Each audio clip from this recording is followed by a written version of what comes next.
الحمدللہ رب العالمین والصلاة والسلام علی سید الانبیاء والمرسلین اما بعد فاعوذ باللہ من الشیطان الرجیم بسم اللہ الرحمن الرحیم۔ آپ نے عبارت بھی یاد کی ہوگی اور حدیث پاک بھی یاد کی ہوگی۔ آگے حضرت ابن عباس بیان کرتے ہیں وہ عرفہ کے دن نبی کریم صلی اللہ علیہ وسلم کے ہمراہ روانہ تھے، نبی کریم صلی اللہ علیہ وسلم کے ساتھ روانہ تھے۔ فسمع النبی صلی اللہ علیہ وسلم، نبی کریم صلی اللہ علیہ وآلہ وسلم اپنے پیچھے اونٹ کے ڈانٹنے مارنے اور اونٹ کی آواز سنی، اپنے پیچھے سے اونٹ کو مارنے ڈانٹنے اور اونٹ کی آواز سنی تو آپ نے اپنی چھڑی کے ذریعے اشارہ کرتے ہوئے فرمایا، اے لوگو اطمینان سے چلو کیونکہ تیز چلنا کوئی نیکی کا کام نہیں، تیز چلنا کوئی نیکی کا کام نہیں۔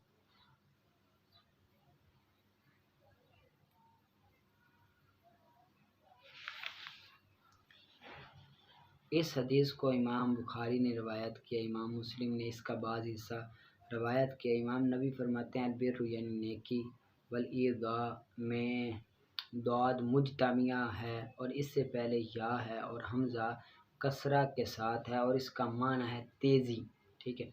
آگے باب اکرام ضیف، مہمان کی تکریم کا بیان ہے، مہمان کی مہمان نوازی کے بارے میں بیان ہے۔ قال اللہ تعالیٰ، ارشاد باری تعالیٰ، کیا تمہارے پاس ابراہیم کے معزز مہمانوں کی اطلاع آئی؟ جب وہ اس کے پاس آئے تو بولے تمہیں سلام ہو۔ اس نے کہا سلام ہو، تم لوگ اجنبی محسوس ہو رہے ہو، تم لوگ اجنبی محسوس ہو رہے ہو۔ پھر وہ اپنے گھر کی طرف بڑھے اور ایک موٹا بچھڑا لے کر آئے، انہوں نے ان کے آگے کیا، پھر بولے کیا تم کھاتے نہیں ہو، کیا تم کھاتے نہیں ہو۔ یہ فرشتوں کی دعوت کے واقعے کا بیان ہے کہ یہ فرشتے حضرت جبرائیل، حضرت میکائیل، اسرافیل علیہ السلام تھے جو خوبصورت نوجوان انسانوں کی شکل میں آئے تھے۔ ان کے چہرے پر ہیبت اور جلال تھا۔ حضرت ابراہیم نے چپکے سے اپنے گھر گئے اور وہاں جو چیز آپ کو ملی وہ لا کر پیش کر دی، آپ کو ان فرشتوں کو پیش کر دی۔ فرشتے تھے، وہ کھاتے تو تھے نہیں کیونکہ وہی چیز سے پاک ہے۔ پھر انہوں نے نہ اپنے دل میں نہ خوف محسوس کیا۔ پھر رب تعالیٰ نے فرمایا فَلَمَّا رَأَىٰ أَيْدِيَهُمْ لَا تَصِلُ إِلَيْهِ نَكِرَهُمْ وَأَوْجَسَ مِنْهُمْ خِيفَةً قَالُوا لَا تَخَفْ إِنَّا أُرْسِلْنَا إِلَىٰ قَوْمِ لُوطٍ، یعنی جب آپ نے جب دیکھا کہ ان کے ہاتھ کھانے کی طرف بڑھتے نہیں تو دہشت زدہ ہو گئے اور دل میں خوف کھانے لگے۔ تو اس وقت مہمانوں نے کہا کہ ڈرو مت، ہم اللہ کے بھیجے ہوئے فرشتے ہیں جو قوم لوط کی ہلاکت کے لیے آئے ہیں۔ اور آپ کی بیوی صاحبہ جو کھڑی ہوئی سن رہی تھی ان کے لیے خوشخبری ہے۔ تو بیوی نے کہا کہ خوشخبری سنائی کہ تمہارے ہاں حضرت اسحاق پیدا ہوں گے اور ان کے ہاں حضرت یعقوب۔ اس پر بیوی صاحبہ نے ہنس پڑی اور کہا کہ ہاں اب تو میں بوڑھی ہو چکی ہوں اور میرا جو خاوند ہے وہ بھی بوڑھا ہو چکا ہے، اب کس طرح ہو سکتا ہے۔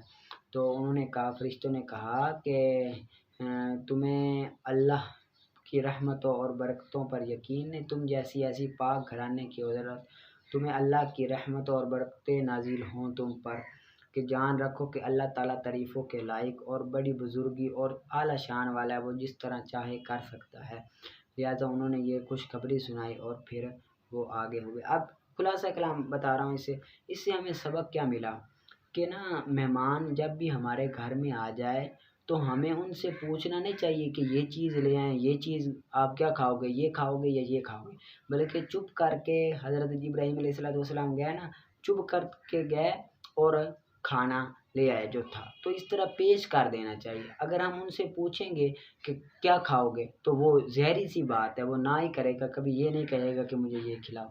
تو اس وجہ سے یہ ہمیں اس بات سے مل رہا ہے کہ مہمانوں کی نمازی کرنی چاہیے، کیونکہ جو بھی مہمان ہو وہ اپنا کھانا خود ہی، اپنا رزق خود ہی لے کر آتا ہے، ہم سے کوئی نہیں کھاتا، ہم بس وسیلہ بن جاتے ہیں، یہ بات ہے، ٹھیک ہے، ہم صرف اور صرف وسیلہ بن جاتے ہیں، باقی مہمان نوازی کرنی چاہیے۔ حضرت ابراہیم علیہ السلام تب تک کھانا نہیں کھاتے تھے جب تک آپ کے پاس کوئی مہمان نہیں آ جاتا، تب تک آپ کے پاس آپ کھانا نہیں کھاتے تھے، کئی کئی دن آپ بھوکے رہ جاتے تھے، تب کھانا کھاتے تھے جب آپ کے پاس مہمان آتا تھا، مہمان کے ساتھ ہی کھاتے تھے، اکیلے نہیں کھاتے تھے۔ تو مہمان نوازی کی بڑی برکتیں ہیں، ہم میں یہ چھنتی جا رہی ہے، ہمیں یہ بھی اختیار کرنی چاہیے۔ دیکھیں آج سے اگر ہم پیچھے چلے جائیں نا 5 یا 10 سال، تو کیا ہوتا تھا، ہمارے گھر میں کچھ بھی پکتا تھا نا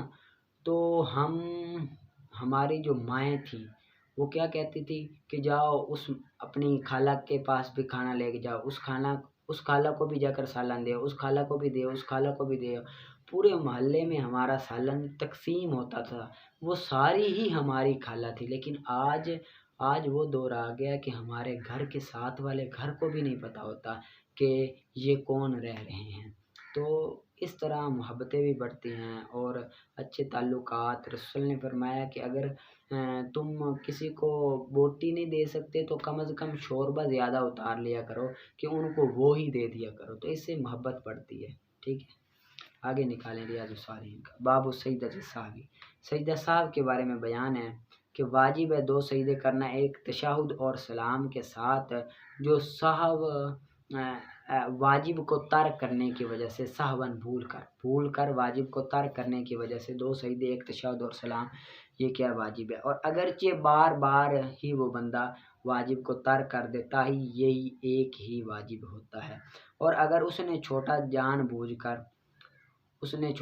بوجھ کر پھر واجب ہے نماز کا اعادہ کرنا اس کے نقصان کو پورا کرنے کی وجہ سے۔ اگر جان بوجھ کر واجب کو چھوڑ دے تو نماز فاسد ہو جائے گی، دوبارہ نماز پڑھے گا اور نہیں سجدہ کرے گا عمدن میں بھولنے کی وجہ سے، جان بوجھ کر بھولنے کی وجہ سے سجدہ نہیں کرے گا بلکہ دوبارہ پڑھے گا۔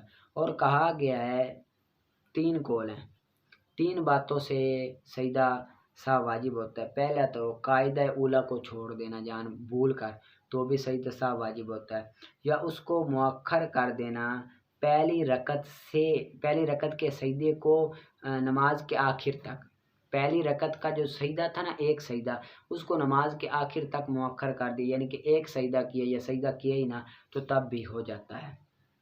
اور غور و فکر کرنا جان بوجھ کر یہاں تک کہ مشغول رہا ایک رکن کی مقدار خاموشی سے کھڑا ہو گیا اور سوچتا رہا کچھ، تو تب بھی سجدہ سہو کیا ہو جاتا ہے، واجب ہو جاتا ہے۔ بڑا ہے میرے خیال میں، ٹھیک ہے، اس کو یاد کر لینا آپ نے اچھی طرح سے، اور حدیث پاک نکالنی اور فضائل نصاب المنطق جس طرح میں نے آپ کو کہا ہوا ہے 10 اگلے صفحے ہر روز 10 کر لیا کریں، اور پیچھے سے بھی ضرور ایک دوسرے کو شروع سے سنایا کریں اچھی طرح سے، ٹھیک ہے۔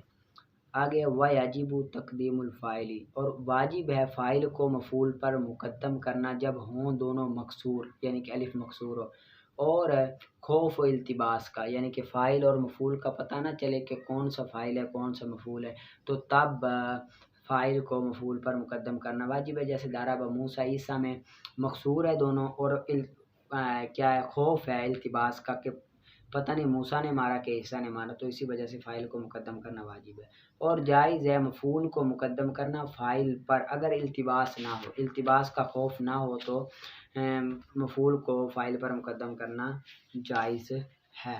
جس طرح کہ اکل الکمثرى یحییٰ، کھایا یحییٰ نے امرود کو، اب امرود مفعول بن رہا ہے، یحییٰ کیا بن رہا ہے، فاعل بن رہا ہے۔ یہاں پر التباس کا خوف نہیں ہے کیونکہ جو کھایا جاتا ہے وہ یحییٰ نہیں کھایا جاتا بلکہ امرود کھایا جاتا ہے، التباس کا خوف نہیں، اسی وجہ سے مفعول کو جائز ہے فاعل سے مقدم کرنا۔ اور ضرب عمرا زید میں بھی التباس نہیں ہے کہ زید نے عمر کو مارا، ٹھیک ہے، اسی وجہ سے۔ اور جائز ہے فعل کو حذف کرنا قرینہ پائے جانے کی وجہ سے، قرینہ پائے جانے کی وجہ سے، جس وقت کوئی قرینہ ہو تو فعل کو حذف کرنا واجب ہے۔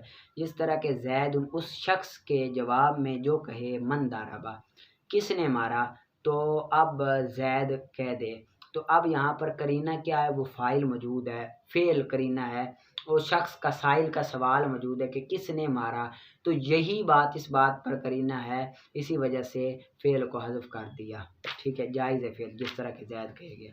اور اسی طرح جائز ہے فعل اور فاعل دونوں کو اکٹھے ہی حذف کرنا، جس طرح کہ نعمہ اس شخص کے جواب میں جو کہے اقام زید، کیا کھڑا ہے زید، تو کہہ دے جی ہاں، اب فاعل اور فعل دونوں کا حذف کرنا جائز ہے کیونکہ قرینہ یہ سائل کا سوال موجود ہے پیچھے اقامہ زید، اور کبھی حذف کر دیا جاتا ہے فاعل کو اور رکھا جاتا ہے مفعول کو اس کی جگہ میں، یعنی کہ فاعل کی جگہ میں جب ہو فعل مجہول، جس طرح کہ ضرب زید۔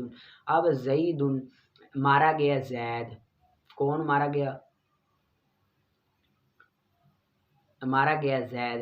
اب یہاں پر فاعل جو تھا یہ زید تھا، زید کو مفعول کی جگہ پر رکھ دیا کہ مارا گیا، زید مارا گیا، ٹھیک ہے۔ کیوں رکھا؟ کہ جو فعل ہے وہ مجہول ہے، اسی وجہ سے فاعل کو مفعول کی جگہ پر رکھا گیا، ٹھیک ہے، اسی وجہ سے۔ اور یہ قسم ثانی ہے مرفوعات سے، مرفوعات سے قسم ثانی یعنی کہ مفعول معلم یسمى فاعل ہے، نائب الفاعل ہے دوسری زبان میں، ٹھیک ہے۔ اچھی طرح سے یاد کر لینا اور محنت کر کے آپ نے پڑھنا ہے، ٹھیک ہے، پڑھا سکو۔